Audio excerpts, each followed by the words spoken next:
Welcome back to Darkest Night, first edition. It's a Necromancer bundle. We're getting very close to the end. We have a relic now. We have a relic. We have Overwhelmed Darkness card out here. 4 blights in the village, 4 blights at the castle. All kinds of troubles. Alright, we're going to start off with, I think we're going to start off, oh man, with the Wind Dancer. The Wind Dancer sitting here in the forest. Not with the Necromancer. She does have the Holy Relic on her. She's going to lose a secrecy for that. 6 down to 5. She has 3 grace. She gets an event. She gets 2 events because we have Omen here. She can't use tactics either. Alright, 2 events. Has to take the worst one. Reveal. Okay. Reshuffle the event deck and draw another card. Well, we have startling news, or we're going to reshuffle the event deck. Okay. We'll actually do this off screen and come right back. Alright, I've reshuffled the entire event deck. But we keep this drawn card, and we have another one. Wow, we get 2 of them, so we get startling news instead of grim tidings. Alright, totally shuffled. Let's see what we've got for startling news. Add a marker to a quest currently in play. Oh dear. And we do have a quest in play, and that's the spawning shades in the village. So we're just going to go ahead and add an event marker to that, making it 3 of 5. It will trigger at 5. Oh boy. Alright. Well, that could be worse, but it was bad enough as it was. We have 0 clues now, of course, because we used the 10 to get the Holy Relic. What do we want to do for her? I think she's going to go ahead and attack Confusion. I think we want to have the forest be the final showdown location, but we have to get rid of the blights. So we're going to go ahead and attack Confusion. You lose a turn if you don't defeat it. You have to get a 4. She doesn't... what does she have? She has Gale. Now remember, we can't use tactics against it. No tactics. So we can't even use our Gale card. So we're just a straight up die roll. 50-50 chance. We're attacking a blight. We lose a secrecy. 5 down to 4. And it's just a crapshoot. 50-50 chance. So we have to roll a 4, 5, 6 to see if we can get rid of Confusion. Alright, it's all up to this white die. We need a 4, 5, or 6. We get a 6. Yes, we get rid of Confusion Blight. That is awesome. Back to the board we go. Now, I should have attacked the Omen. She rolls a 6. Anyway, we do get rid of Confusion. This was not allowing us to have any tactics, but now we can. We really didn't want that there. We have to, of course, get rid of all blights before we can attack the Necromancer directly. Anyhow, but that worked out nicely. So she's that was the end of her turn. Flip over her token, which, of course, I didn't flip them back to begin with, which is terrible. So that's the Wind Dancer's turn finished. Now we have to decide who we're going to have going next. Alright, I think we're going to have our Ranger go next because we have to get over to the swamp and we have to get rid of Decay. We've got to get rid of it or we can't use the Holy Artifact, the Holy Relic. We can't use the Holy Relic. There's no way we can defeat the Necromancer. Alright, but are we in a space with the Necromancer? No, we're not. Do we have the Holy Relic? No. We are going to get an event card from the shuffled event deck. Desperate Bargain. Ooh, 1. Choose 1. Destroy a blight, or draw a power card, or raise your secrecy to default. What? Then choose 1. Spend 2 fate, or discard an item, or add 1 to the darkness tract. Oh my goodness. Alright, I like the Desperate Bargain. Ooh, what? Oh man, I think we're going to destroy a blight. Destroy a blight. Oh my goodness, I am going to actually have to think about this. I don't have to think about it. We're destroying Decay. We are destroying... That was... Wow, that was so lucky. Holy heck. We got rid of Decay. I was going to actually have the Ranger move there, but I don't need to now because of this card. However, now we have to choose one. We either have to spend 2 grace, we only have 2, or discard an item, we don't have any, or add +1 to the darkness track. We're going to go ahead and add +1 to the darkness track. It's already past the 10 point, so we're going to add a darkness track 10, or 11 to 12. Wow! And now our Ranger actually has he has an ability to do an action. And I think for his action, because he has a bonus, which is Forgotten Ways, he gets to roll 2 extra dice when searching in the ruins. He is in the ruins right now, so he might as well... Should he search there? Yeah, he's going to go ahead and search. He's going to be rolling 3 dice, searching in the ruins. Wow, that was so lucky. All right, let's see what his search is. He gets 2 5s and a 6. And I do believe for every successful search, you get to draw a map card. And then you get to pick one of them. So he's got 3 successes. Wow, he's going to draw 3 cards. Gets to pick which one he wants. Wow, has the Ranger gotten awesome luck this time? 1, 2, 3 cards for him. I can't even believe this. He gets to look at the ruins of all 3 cards, and he gets to choose which ones he wants. So he can either get a revelation, he can get a charm, or he can get a key. I think he's going to get a charm. I'll show you what revelation is.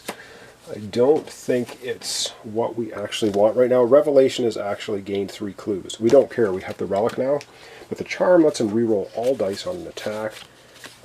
And we don't really need another mystery. So we're going to go ahead and take the charm. Awesome stuff. Wow, that was really, really fortunate. Good luck. So we're going to give our Ranger a charm. So Ranger's got a charm, and our Monk's got a charm. And that's it. That's the end of our Ranger's turn. Wow, that was a good turn. Alright, up next we either have the Monk or the Scout. Decide what we want to do. Alright, we're going to have the Scout go first. She's in here in the monastery with 1 Blight the Spies. Not really caring too much about this at the time being. So she's not with the Necromancer. She doesn't have the Holy Relic. She doesn't draw an event card because she's at the monastery. So we're just going to go ahead and have her pray. So she's going to be rolling 2 dice, and she is then going to be getting a grace back on a 3, 4, 5, or 6. She's down to 0 grace, and her maximum is 4, so she can go up to 2 grace because we have stigma out here, which is -2 everyone's default grace. So she can get 2 grace back. Let's get to the dice tray. All right, 2 dice. Let's see if we can get some grace back. Well, we get 1. We get a 6 and a 2. We'll take 1 grace over none grace. Okay, so she's going to go from basically 0 grace up to 1. All right, back to the main board. All right, we're in the Monk's turn. Is he in the location with the Necromancer? No. Does he have the Holy Relic? No, he doesn't. The Wind Dancer does. He's not going to lose secrecy for that. He does get an event, but he gets 2 of them. Has to pick the worst one. So 2 events, top of the deck. We have a 7. A 7. Oh my god. Okay, we haven't even seen a 7 yet. What is this? Midnight. That's it? Just add 1 to the darkness track? That's all this is for a 7? Okay, well, we're adding 1 to the darkness track, up to 13. I mean, I'm feeling confident though. However, because the Monk has his Gather Chi ability, activate if you experience an event with a fate of 4 or more. He did, so he gets to activate that Chi ability again, and he gets to now perform an action. And I think you're thinking, why don't you get rid of this Blight? The problem is if we get rid of this Blight, and the Necromancer moves over here, he's going to create 2 new ones instead of 1. So, I mean, I think it's probably best for the Monk to try to search right now. He gets +1 on his searches anyway, because he has Clarity, and he can then spend that Chi if he wants as well to try and get an item from any other location. All right, let's get to the dice tray. He's going to roll 1 die. He basically needs a 3, 4, 5, or 6 because he has Clarity. 1 die. He needs 3, 4, 5, or 6. And he is a star. He gets a 6, and he gets a 7 really. He easily searches in the forest. We have to decide now if we want him to just go ahead and get the straight search, or blow that gathered Chi and pick anything else. Okay, I think we're going to hang on to the gathered Chi. We're just going to go to a straight search. in the forest, and he's just going to get what he gets. And he gets a key. So we're going to get another mystery coming out. Another mystery coming out. All right, well, we get another mystery. It's not going to hurt us.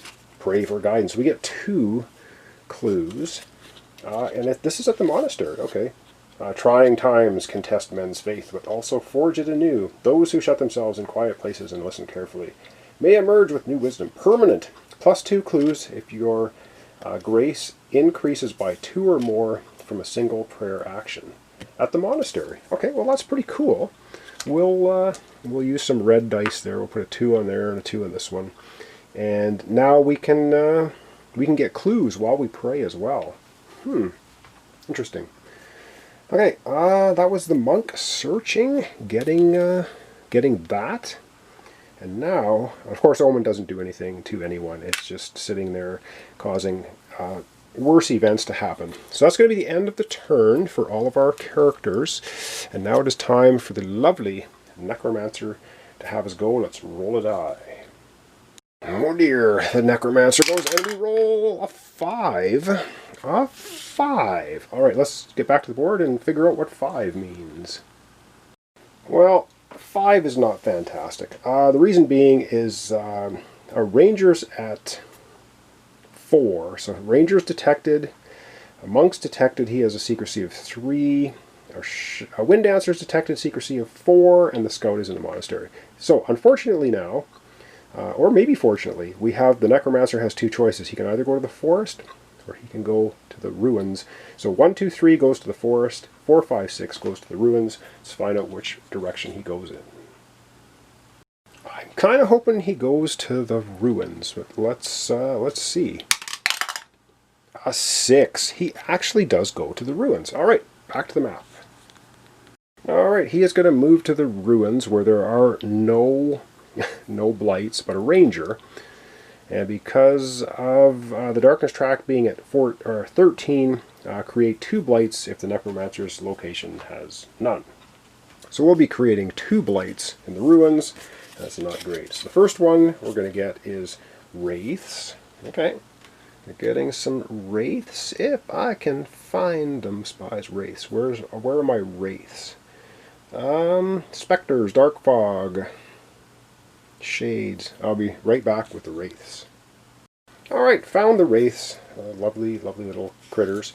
Yeah, if you end your turn there, which I don't plan on next time, then we're going to have a problem with fending them off. We can also defeat them at 4+. Alright, so we have Wraiths. Necromancer's not fooling around anymore. He's creating Wraiths there, and he also is going to create another Blight. Let's hope it's not something we have to sit around and deal with. The ruins, skeletons. So he's just pumping out the undead. So this time we get some skeletons there. First time we've seen them. There are 5, and they're not quite as tough as the Wraiths, but they're a little harder to get rid of. Alright, so we have skeletons and Wraiths in the ruins. Not actually too terrible. And we should have added a time marker. And we should have actually moved the darkness track. So we moved the darkness track from 13 to 14 because the Necromancer's turn. I don't think I did that. If I did, I'll move it back. And we have to add one more timer to our village shades. They're spawning there. It's at 4. It will trigger next time unless we get rid of them. It will trigger. So we're going to have to live with it. Oh my goodness. Alright, well this is Darkest Night, 1st edition, Necromancer bundle. We have the relic over here in the forest. We have 1 blight that we got to take care of. We have the Necromancer. If we can move everyone into the forest next turn, this is what I'm thinking, the Necromancer will probably head to the forest, because if he detects us, he's going to get there. And then we're just going to spend the rest of our turns trying to get rid of any blights that are here, and then attacking the Necromancer directly, hoping to take him out with a 7. Alright, thanks so much for watching along. Thanks for your comments, subscriptions, likes. This is, like I said, Darkest Night, 1st edition, Necromancer bundle, and we're getting very close to the end of this game. At least for winning, maybe? I hope. Alright, we'll see you in the next episode.